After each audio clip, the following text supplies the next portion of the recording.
the top of your catchments, at the top of most river catchments, is a place where I personally think that the sky meets the land, and it's neither land nor water. It's a peatland in most cases. It's a very unique thing, and my work and the work of the Yorkshire Peat Partnership is trying to bring that place, that weird connection between sky and land, back to life.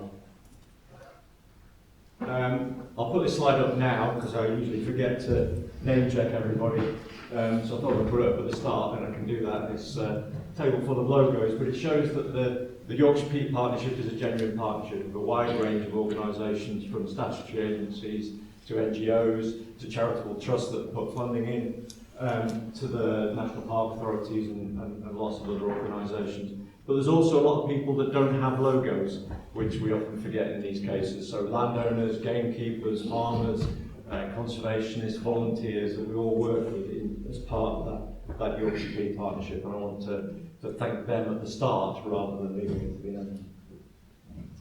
So what are peatlands? So there's three kind of definitions of peatland in the UK. You've got a low and raised bog, you've got a fen, and then you've got the blanket bog. And I'm going to focus today purely, because that's my work, on the blanket bog at the end there. Blanket bog is a very special type of peatland. It's incredibly rare. The picture you'll see on the left here is the global distribution of blanket bogs, and you can see that we have a lot of it. Ireland, British Isles, real headquarters of blanket bog. It occurs in other places which are remarkably similar. Weirdly, I always find it even occurs in Spain, but in the north bit where it's really wet and cold. So, very rare resource, and you can see where it occurs in Britain and Ireland. We hold over 20% of the world's blanket bog. Blanket bog's a fantastic landscape. If you go out there, the big skies, the wide, broad landscapes, but really you need to get down low, get in amongst it to see how amazing it is. There's this diversity of low-level plants and flora and bog mosses and sundews, all in this interconnectedness in this weird world between land and water. And it's actually almost like a miniature forest, because it does actually have its layers. It has its canopy and its mid-layer, and then the ground canopy, which is, I say ground is usually wet, but it's there. And you get some amazing adaptations. So blanket bog is formed because of rainwater. Rainwater doesn't have much nutrients, so there's very little for plants to take from the environment. So some of them, like the sundews, have to supplement their diet, and they become carnivores. And there are these amazing, well-adapted peatland plants. We also have some birds. I wouldn't necessarily say they're completely associated with peatlands. They are associated with our moorland environment. These two, though, accompany us when we're doing all of our work all the time during the breeding season. I have to say, the short-eared owl they usually come and investigate. I don't know whether they think we're prey, possibly. That's a very ambitious bird, things like that. Golden plover, the most annoying bird on board, because that noise when you're out there all day is incessant, and it just drives you mad. But a beautiful bird as well. But they're not just important wildlife habitats. Our peatlands are the world's greatest carbon store. And we are losing it. We are putting it back out into the atmosphere. This figure is amazing. It basically shows how important it is. It's kind of 20 times more important than the world's forests. It is the biggest carbon store we have, and it's in good condition. It continues to take carbon from the atmosphere. We've already talked about water colour and water quantity and water quality. 70% of UK drinking water comes from a peatland catchment, so it's a massive part of our human need, of our drinking water need. And also, our heavily drained peatlands, as you'll see in a minute, are leading to increased flood risk. So by draining those peatlands, we're actually firing the water downhill at a huge rate and creating floods downstream. Okay, so unfortunately, our peatlands are not in a good condition. So they've been drained, they've been damaged by fire, they've been overgrazed, and they've been dug up. We've treated our peatlands very, very badly. And the result is a mess. So here, for example, our drainage, you can see the grips, these straight lines. I'll put this green up just to show you where they are. Grips, by the way, is the local term for an artificial drainage ditch. These were dug, usually with government grants, so 80% grants, right up until the 1980s, to drain one of our most important assets from a whole range of ecosystem benefits. And if you put those drains in, that speeds the water off very, very fast, and that leads to gullies. These aren't natural. These weren't there before we put the drains in. I've got aerial photographs from before drains were put into moors, and there aren't these big incised channels. These grips have created the erosion channels that you see on the peatlands today. I've been out in a storm at the ends of some of these grips, and it's like a fire hose. It's like water coming out of the fire hose being fired onto the opposite bank and just creates more and more erosion. And this is what you're left with those big gullies. You're left with these heavily eroded systems. The peat will continue to erode off the sides because it's, unlike that day, it's usually snow, hail, wind, rain, frost, all eating away at the peatlands.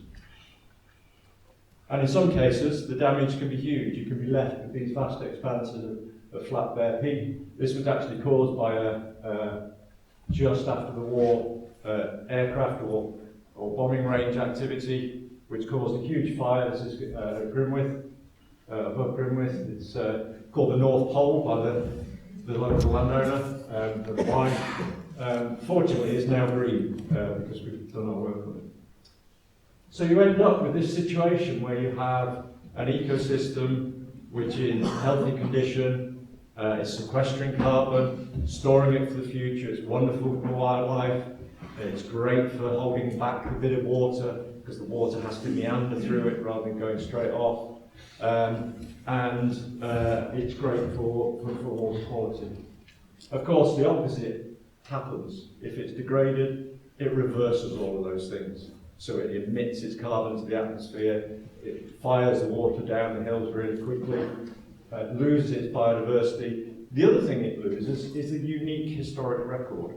So peatlands, because they've been just layering up for thousands of years, have a unique record of the climate and of the history of the landscape. One of the things that blows my mind is every time a volcano erupts, tephra, so volcanic dust, goes into the atmosphere, goes right around the globe and deposits somewhere. You will find Vesuvius in the Wharf. In the peatlands of the Wharf, there are bits of Vesuvius. We can date parts of the core from that volcanic dust. So it's a really important climatic record as well. So, sorry, that's gone off the left a bit. Back in 2008, when I was a youngish ecologist at the Yorkshire Dales National Park, I thought we needed to do something about it, and fortunately I had some money left over from another project, and Yorkshire Wildlife Trust had some funding from a legacy that could only be spent in the uplands. So I established the Yorkshire Peat Partnership. And in professional kind of circles, you're supposed to come up with a target and a date when you're supposed to meet that target. Martin was talking about it. So I just said, well, all of it as soon as I can. And that's been my motto from the start. People still try to put pressure on to come up with a date and whatever, but I think that's a pretty good target. Let's just try and get it all done as soon as possible. So we start off with this happy band of 8 of us. We're now at nearly 30 because peat is popular at last. We've got the message across. So we've got a great team of people doing a lot of restoration. So that's the problem. and that's the team in place to do, hopefully, something about it. So I thought I'd just talk you through now some of what we do to actually make it better, to actually improve the situation. And the first thing we do at the Yorkshire Peat Partnership is throw a lot of technology at it. So one of our favourite things is flying. So we will fly these drones across our peatlands so that we can get a really detailed topographic and visual picture of what the peatlands look like and where the water is going. And we did go through a phase with these juggernauts, these big, great fixed-wing aeroplanes, which were great. They took a lot of footage, but landing them on a peat bog, I say landing, crash landing, was not very helpful, and the number of wings and propellers we had to go through, we decided it wasn't very practical. So we switched now to these helicopter-type versions, which are very, very effective at taking pictures. And it gives you things like this. So the drones give us a topographic map, and when you're out there in the field trying to work out which way is up, i.e. which way the water's flowing, is really difficult. So by having a drone, you can generate some information, and then you go back to the office and using some very clever software, which various people in my team can use, you get a pattern of where the water's flowing. And we can use that to decide where to put our interventions. But we also go out in the field. We spend a lot of time on the hills. We walk a long way. We walk transects, and we stop every few hundred metres, and we record an absolute shed load of information. This is Yorkshire Peat. He is called Pete. And in his hand, you'll see he's got a little box, and that's a computer. That's a computer that has a very accurate map in it, and also has effectively a computer inside, and we can record all our data into it. And we collect all this information and more. And I think we're up to something like 50,000 individual data points across the peatlands. All that information, plus the flight information, helps us with our restoration planning. The downside of those little boxes, so when I started doing peatlands, it was a piece of paper, a map and a pencil, and of course you had the excuse of if it's pouring down with rain, you had to stay in the office because your map would get wet. But unfortunately, we can now go out in all weathers. Once we've done all of that, done all that mapping, pulled all that data together, we draw up a restoration plan, and then we'll go and talk to the landowners. So most of this land is private. 92% of what we work on is private land. So we have to work with landowners. We like working with landowners. And we talk to them. We refine the restoration plans using their knowledge, their information. Huge amount of work on Bolton Abbey Estate, for example, and Paul's in the audience here. And we work closely with him, downloading his knowledge as well as our knowledge, so that we can understand what our peatland restoration needed. Once we've done all that, we get into the system of actually making it work. So the first job is to keep that water back on those peatlands.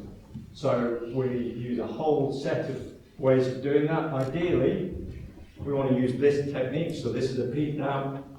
It's really easy to do as long as you've got a big piece of kit, a digger, which is low ground pressure. But they can just cruise along here and create these dams out of the peat that they find in the bottom of the grid.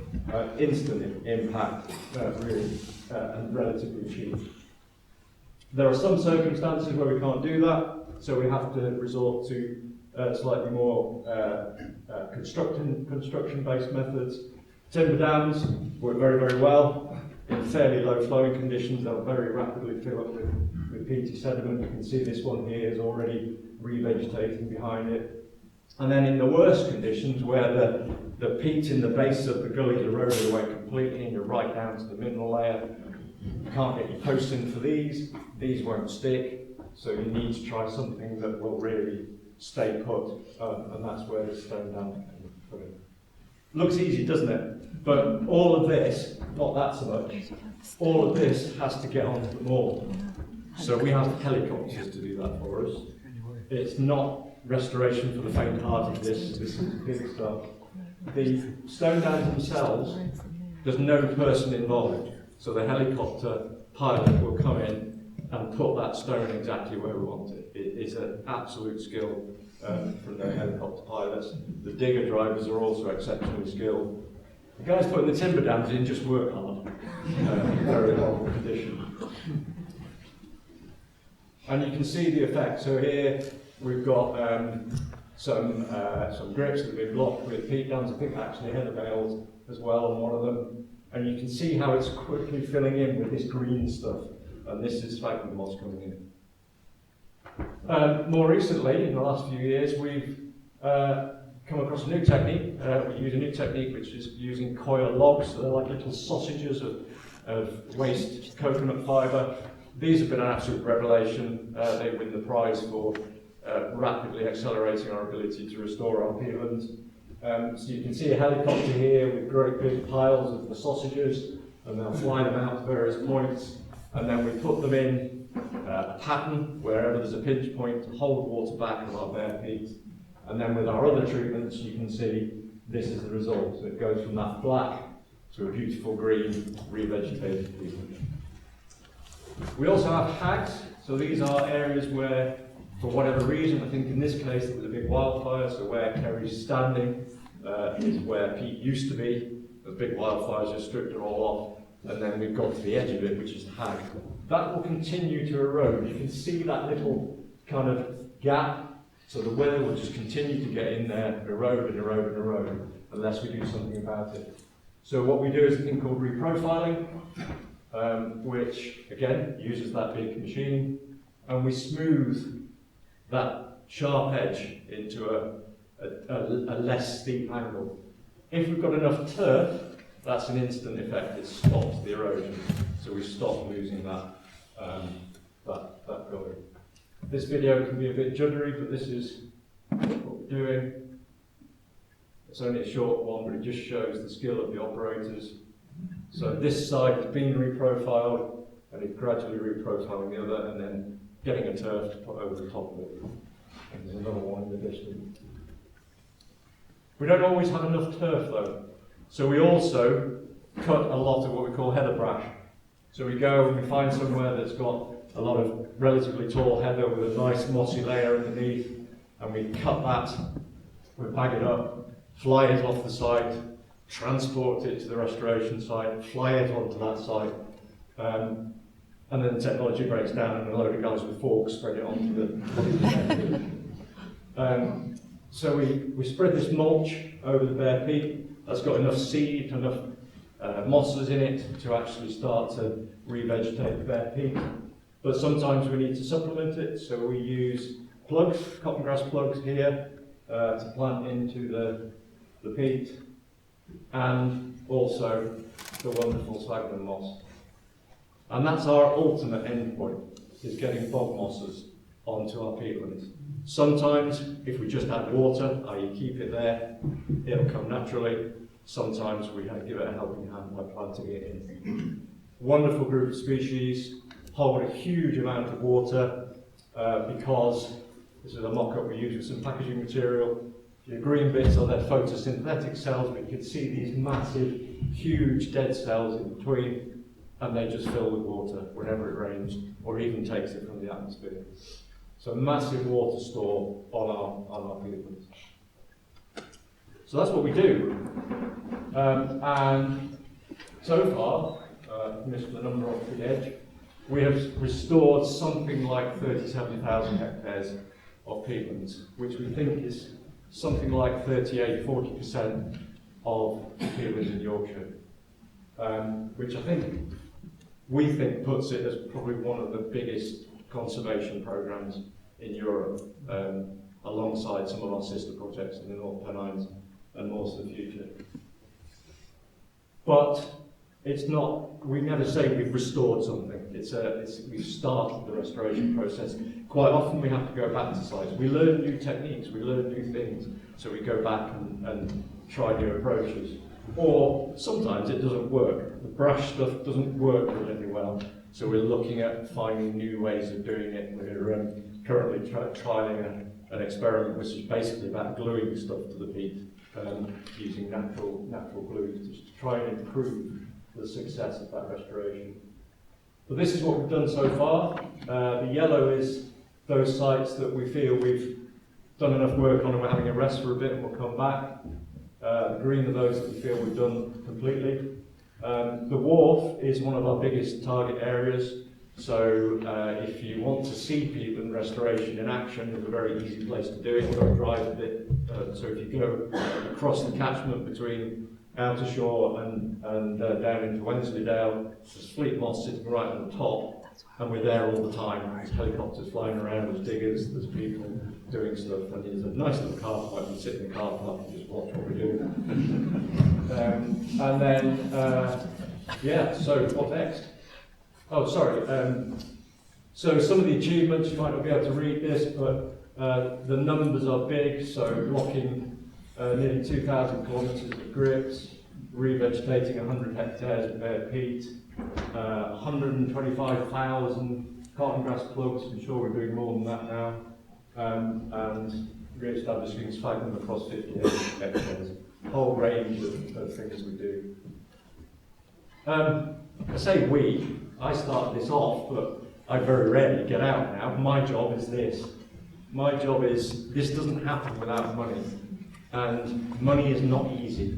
So my job is to basically tart myself around trying to find money from any pot that I can find it from. And COVID, you'd think we were all asleep. We were actually busy. We were busy on the ground, and it was one of our best fundraising periods since this project started, and we've raised over 8 million. The project's got about 30 million over the course of the project. So COVID was silver lining for us, I suppose. What next? Next steps are to do more of the same. We've got to do that other bit that I said. I'm going to do it all eventually. So 62% to go. And not content with that, I'm now joining forces with all the other restoration partnerships across the north of England, and we've created a thing called the Great North Bog, which we deliberately chose that name because at the time the government was talking about kind of levelling up and doing things in the north, so we thought, well, let's put North, Great and Bog together and just see if it hits, and it did. Defra loved it. Even Boris Johnson mentioned it in the speech. So, although he then referred to the toilet question. So the Great North Bog and the new group, landscape scale, 6 regional partnerships doing what we do across the 92% of blanket bog that is in English uplands. And we've been very successful the last 2 years getting some money out of Defra for the first phase. So the Great North Bog is also now underway. So I hope you see that our peatlands have been treated very, very badly. We liken it to Cinderella. They've been sat there doing all the work for us, saving our climate, reducing our flooding, and we've treated them really badly. Hopefully with the work that the Yorkshire Peat Partnership has been doing, that Cinderella can finally come to the fore and be recognised for all the good that she's been doing. Thank you very much.